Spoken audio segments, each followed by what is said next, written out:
learners of the Postgraduate Diploma in Environmental and Occupational Health. I introduce myself as Dr. Sushmita Bhaskar, working at Indira Gandhi National Open University, New Delhi. Today we will discuss about the disease transmission between humans and the animals. This forms an important topic in the course MEVE 003, that is Agriculture and Allied Sectors. Now, since ancient times, the animals have been used by people. Either they use them as pets at home. For example, you may have the cats, you may have dogs at home. You may also have the cow or the buffalo, for your cow, for the milk purposes, and also for certain other food. For example, you may have the poultry, you may have certain hens and chickens in your ground. Therefore, these animals or these the pets, they are also giving a lot of benefits for the people. And it is also responsible for spreading many of the diseases. These diseases, when they are transmitted from the animals, from the pest, from the parasites, or from these animal sources, when they are transmitted to the human beings, then we refer them to as the zoonotic diseases. Let us now discuss these in detail. Coming on to the definitions. First, the term zoonosis. This was coined in 1885 by a German physician, Rudolf Virchow. The Joint Expert Committee of the World Health Organization and the Food and Agricultural Organization in 1959, they defined zoonosis as those diseases and infections which are naturally transmitted between vertebrate animals and the human beings. More than 200 diseases are now recognized as zoonosis. Zoonotic diseases not only constitute a major public health problem, but also prevent the efficient production of food of animal origin, besides hindering the international trade in the animal products, thereby causing heavy economic losses. Now, the World Zoonosis Day, this is celebrated on the 6th July every year. Why are we celebrating this? In order to create awareness among the general public, educating people regarding these issues about the zoonosis and the zoonotic diseases, and how we can take preventive and control measures when exposed to such diseases. Now, the objectives of this learning module, after listening to this, you will be able to define zoonosis, classify zoonosis, describe the routes of transmission, explain the factors influencing zoonotic diseases, and describe the methods of prevention and control. The classification of zoonosis. Let us now classify them on the basis of etiological agents. Bacterial, for example, you can have brucellosis, leptospirosis, listeriosis. Viral agents, they can be rabies, Japanese encephalitis. Through the rickettsial and chlamydial, you can have the Q fever. Mycotic agents, then that can cause cryptococcosis and also the histoplasmosis. Then parasitic infections and agents, they can transfer toxoplasmosis and hydatidosis. Based on the transmission cycle, this classification has a lot of educational value, and it is based on the type of the life cycle of the infective organism. Direct zoonosis. This means that it is perpetuated by a single vertebrate species, and it is transmitted directly from the infected pest or the infected animal to the susceptible host by contact or mechanically by a vector. For example, like you have the bovine and the ovine brucellosis, which is by contact. You have anthrax, which is also by contact and also by touch. Rabies, which is caused by the bite of a rabid dog. Ringworm, which is caused by touch. Salmonellosis, it can be through any vehicle. Direct zoonosis, this can be due to the direct anthropozoonosis.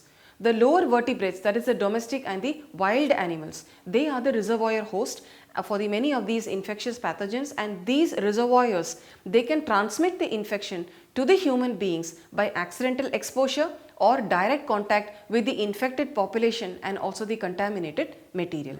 Examples of this include either rabies and also that of anthrax. Direct zooanthroponosis. The zoonotic disease which are transmitted from the human beings to the lower vertebrates by direct contact with the infected person or contaminated material. That can be, for example, diphtheria and also tuberculosis, which is a droplet infection. A direct amphixenosis. These are maintained in nature either in the animal population or in human population, and they are transmitted in both directions, either by direct contact with an infected population or by the contaminated material. Example is streptococcosis and staphylococcus. Cyclozoonosis. These diseases, they require two or more of the vertebrate host in order to complete their transmission cycle of an infectious agent or the pathogen. And they are also classified as the obligatory and non-obligatory. Example is Japanese encephalitis, bovine cysticercosis, trypanosomiasis, which is also known as the African sleeping sickness. Then you have the Nairobi sheep disease and leishmaniasis or the Kala Azar. Obligatory. In these, man is essential or the compulsory host in order to complete their life cycle. For example, in the case of tapeworm, that is Taenia solium or Taenia saginata. The non-obligatory, here man becomes an accidental host or he is not an essential host for the completion of the life cycle. This an example is that of Echinococcus granulosus, that is that which causes hydatidrosis. Metazoonosis. Both the vertebrate and the invertebrate species, they are involved in the completion of their life cycles. Saprozoonosis. These require a non-animate object, that is food, soil, clothing, water, grass plants, and they are reservoirs or source of an infectious agent for completion of life cycle in addition to vertebrate or invertebrate hosts. Now let us classify them based on the reservoir host. Anthropozoonosis. So we have seen that primarily they are transmitted from the lower vertebrate animal to the human being, and these are diseases of domestic and wild animals, and they occur in nature independent of man. The human beings get infected through the occupational contact or food. Example is brucellosis, anthrax, leptospirosis, tularemia, Rift Valley fever and hydatidrosis or the rabies. Zooanthroponosis. Here they are transmitted from the human beings to the lower vertebrate animals, and they are called as the zooanthropootic diseases. Example, tuberculosis, the human type, amoebiasis and also diphtheria, the human type. In amphixenosis, they may be transmitted in either direction, either human being to animal or animal to human being, and the infection can persist independently in the human and also in the animal population. Example is the staphylococcus or the streptococcus or non-host specific salmonellosis.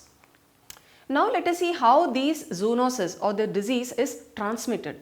So they can be transmitted, we have seen either through the most common is the horizontal mode and also through the vertical modes of transmission.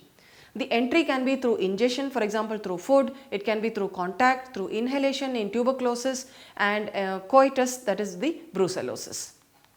Direct transmission. So the name indicates that the transfer of this infectious agent, it is directly transmitted from the infected animal to the susceptible human population by direct contact without involvement of any intermediate vector. By direct contact, it is the leptospirosis, the dermatophytosis, the vibriosis, anthrax, foot and mouth disease of the cow and the cowpox and so on. Droplet and the droplet nuclei.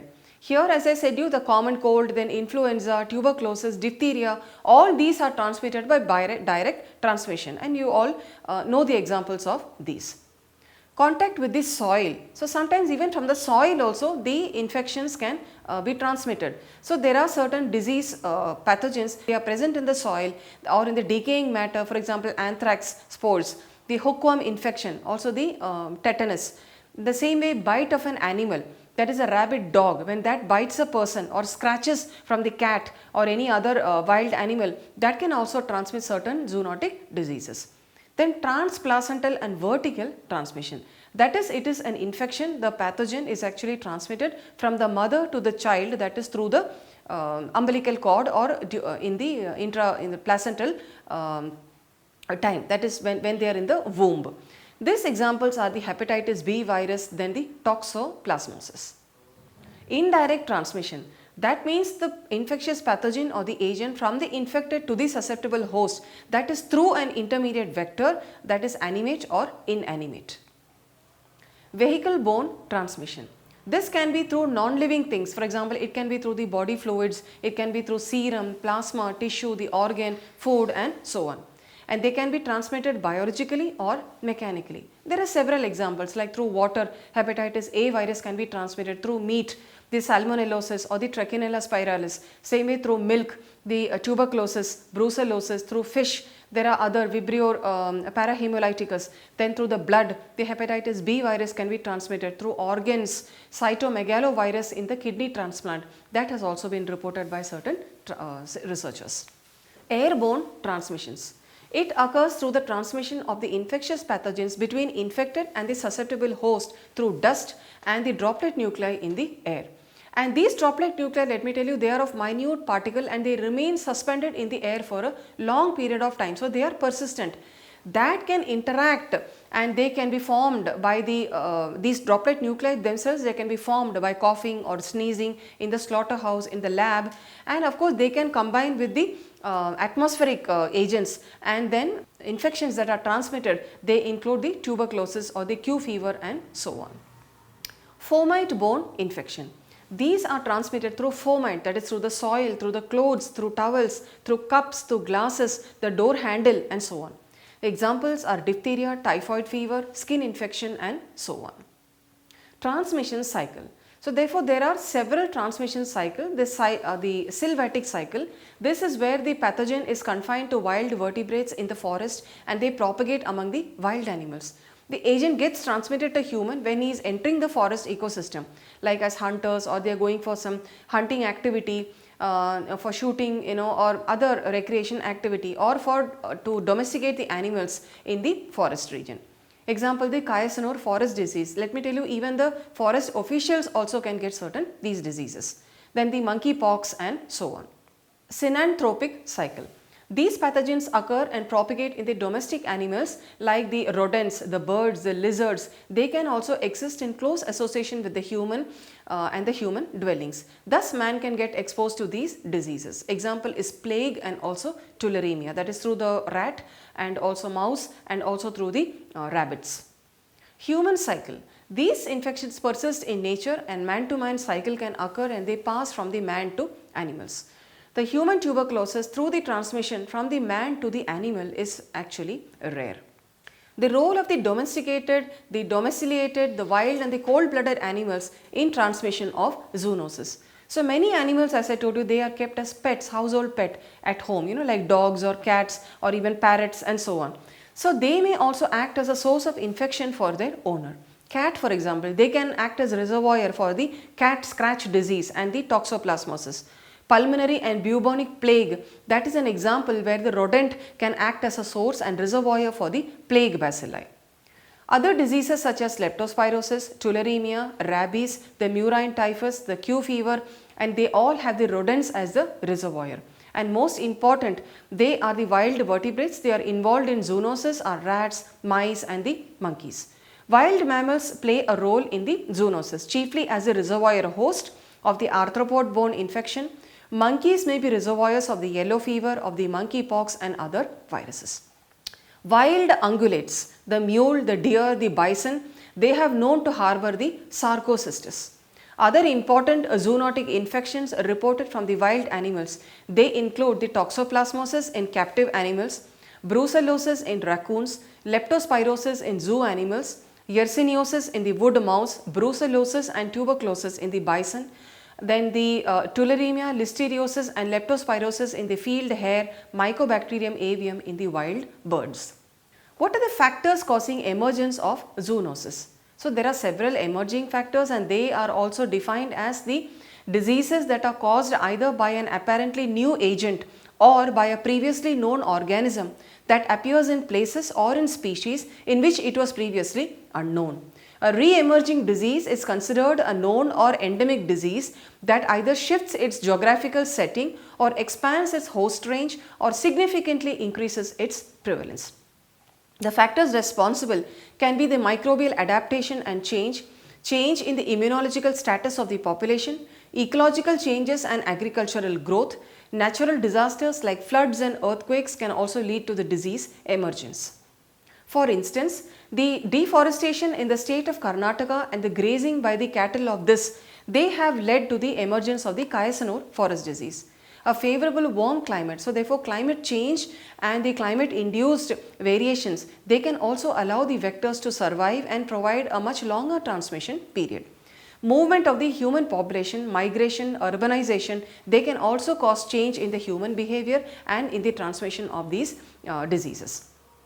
Rapid industrialization and urbanization, increasing international trade in the live animals and food, economic development and land use. Deforestation and changing land use, they have also disrupted the ecological habitats, which in turn has changed the reservoir's abundance and transmission dynamics. The breakdown of the public health measures and deficiencies in the public health infrastructure, they also form some important factors. Prevention and control of zoonosis. As zoonosis cause great public health problem, some basic preventive and control approaches can help minimize the effect on the human and animal population.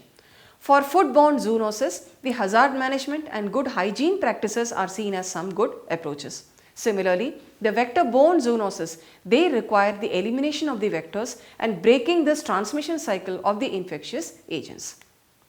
Therefore, we can take several of the prevention measures by inhibiting the disease causing agent in the area or a definite population, and control means we can take steps in order to reduce a disaster or a disease problem to a tolerable level and maintain it at that level.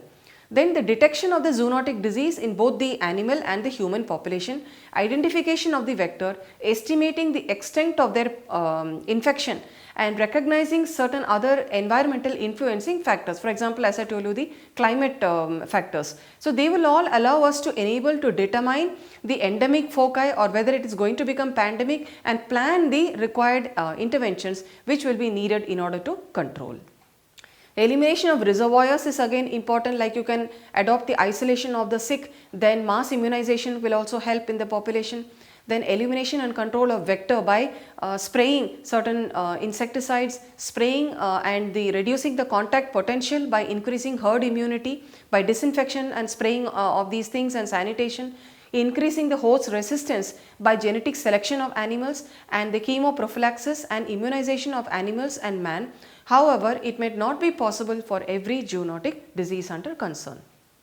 Then consumer safety. So, strict regulations are also involved, like you need some inspections like meat inspection, then the pasteurization of milk is important, and the pasteurization of all the milk and the dairy product, and also food preservation method. Therefore, health education and public awareness plays a very important role.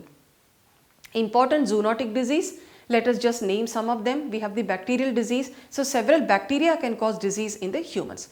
So, public education, the awareness and availability of several diagnostic facilities is important for the help in controlling and preventing such diseases.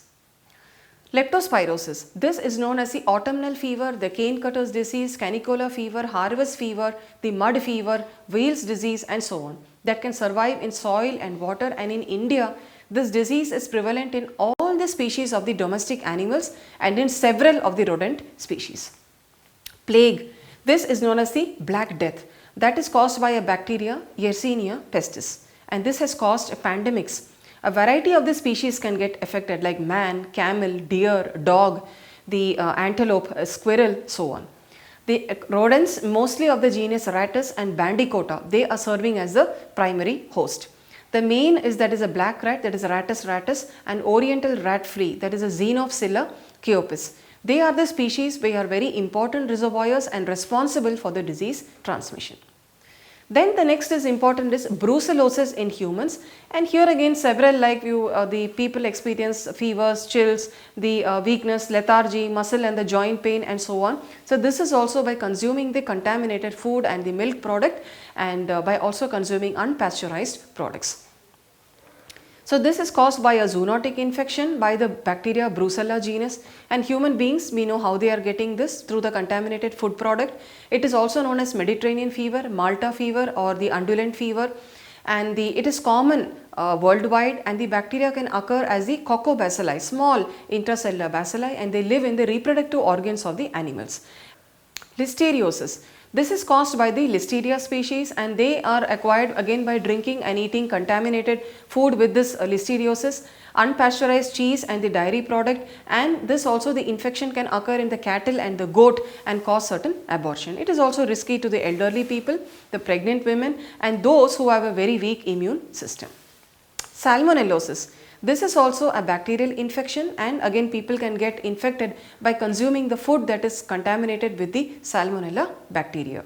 Cat scratch disease. This is normally when people have these cats as pets at home, and they are caused by the Bartonella species. Young cats and the kittens, they are the source of the infection, and they are transmitted between the cats and the humans through the fleas. So when the cat's fur or the dropping, or even when they scratch for the bite or even licking of the cat, all this can cause certain problems and transmit the disease. Then these were the bacterial. There are also certain viral zoonosis. So the viruses also have the ability in order to transfer certain diseases, and let us just see one or two of them. The rabies, which we are all which we are all acquainted with well. Rabies is one of the most common and highly fatal zoonotic disease, and it is the disease of almost the warm-blooded animals. It was first recognized in the dogs in Hong Kong in 1857, and in India since the Vedic period. It is described in the Indian ancient script, that is the Atharva Veda.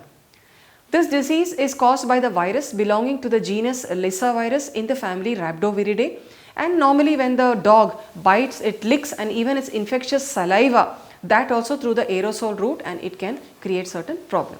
So it will actually bring about problem with the dysfunction in the central nervous system, and it ends in death. So for this also there are like vaccinations are given, and the incubation period also for this is between 90 to 147 days, and you can have the furious mad dog form, and also the dumb and the paralytic form of the disease. Monkeypox.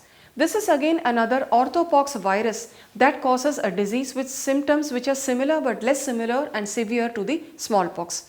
So the smallpox, if you see, it is eradicated in 1980, and all those people who were born in the 1970s and before, we have all had the smallpox vaccination.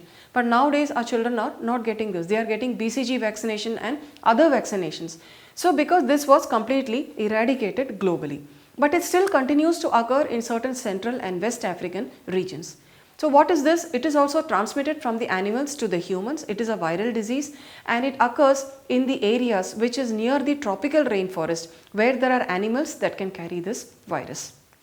Then there are also certain tick-borne diseases, like you have the spotted fever, rickettsia. This is also caused by certain bacteria. Now let us come on to miscellaneous zoonotic diseases. This includes the toxoplasmosis. This is caused by parasite, because all along we have given you some examples from bacterial infection, from the viral infection, and now these are from the parasite. This is got by consuming the uncooked or the undercooked raw meat, the raw vegetables, and that are contaminated with this parasite. The symptoms can begin with a mild flu-like infection, and then severe can be when the parasite is invading the muscle or the nervous system, the heart, the lungs and the eye, then that can have certain problems. Like Q fever. This can cause the Balkan influenza, Balkan grip, the Burnet rickettsioses and Australian Q fever. That is also caused by Coxiella burneti. The cattle, the sheep and the goats, they are the main reservoir of infection for the humans. And this is also found in urine, the feces and the milk of certain infected animals. People can also get infected by breathing in the dust that has been contaminated by the infected animal feces, the urine and also the milk. Prevention includes avoiding the contact with animals and consumption of the unpasteurized milk.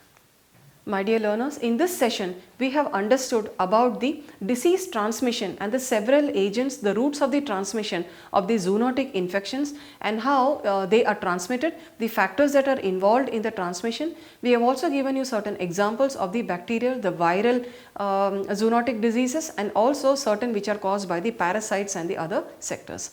Thank you for your patient listening.